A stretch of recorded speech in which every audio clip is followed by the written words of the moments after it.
পাঞ্জাবাৰীৰ এই মূল পথটোৱে অহৰহ শ শ যান বাহন অহা যোৱা কৰে। তেনেস্থলত এই মূল পথটো এতিয়া সাগৰ সদৃশ পৰিৱেশ দেখিবলৈ পোৱা গৈছে আৰু নানাটা সমস্যাৰ মাজেৰে আচলতে এনেদৰে যাতায়াত কৰিবলগীয়া হৈছে পথাচাৰীৰ লগতে বাহনসমূহ। আচলতে ক'ব লাগিব যে কৃত্ৰিম বানৰ এই মূল কাৰণ কি আৰু এই কাৰণ কেতিয়া নাইকিয়া হ'ব।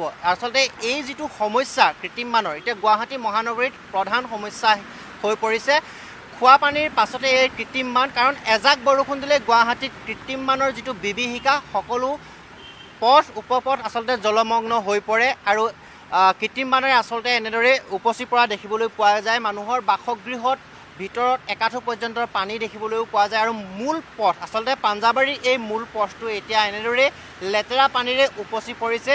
ডিভাইডাৰৰ ওপৰেৰে পানী বৈ যোৱা দেখিবলৈ পোৱা গৈছে আৰু মোৰ সতীৰ্থ বিমলে দেখাব আচলতে এইখন পাঞ্জাবাৰীৰ মূল পথৰ দৃশ্য। আৰু যিহেতু এই পথটোতে আচলতে কৰ্মশ্ৰী হিতেশ্বৰ শইকীয়া যিখন মহাবিদ্যালয়, সেই মহাবিদ্যালয় আছে আৰু মহাবিদ্যালয়খনৰ চৌহদৰ সন্মুখ ভাগত আচলতে চাওক এনেদৰে লেতেৰা ৰঙা পানীৰে আচলতে উপচি পৰিছে। এইখনেই হৈছে সেই বিদ্যালয়খনৰ সন্মুখ ভাগ আৰু সন্মুখ ভাগত এতিয়া এনেদৰে দেখিবলৈ পোৱা গৈছে কৃত্ৰিম বানৰ বিভীষিকা আৰু এনেদৰে এতিয়া ডিভাইডাৰৰ ওপৰেৰে এই বাহনসমূহ লৈ অনা দেখিবলৈ পোৱা গৈছে। ফুটপাথৰ ওপৰেৰে আচলতে এনেদৰে বাহনসমূহ লৈ অনা দেখিবলৈ পোৱা গৈছে আৰু লেতেৰা কদৰ্যৰ বাবে পানীৰে মাজেৰে আচলতে এনেদৰে যাতায়াত কৰিবলগীয়া হৈছে আৰু বিভিন্ন ধৰণৰ সমস্যাৰ সন্মুখীন হৈছে। আৰু ক'ব লাগিব যে যিখন চৰকাৰে নাহক বা যিজন প্ৰতিনিধিয়ে আচলতে সমাজৰ হকে কাম কৰিবলৈ নাহক বা সেই প্ৰতিনিধিসকলে কিন্তু কেৱল আশ্বাস দিয়ে, তেওঁলোকক প্ৰতিশ্ৰুতি দিয়ে আচলতে এই কৃত্ৰিম বানৰ সমস্যা সমাধান কৰাৰ।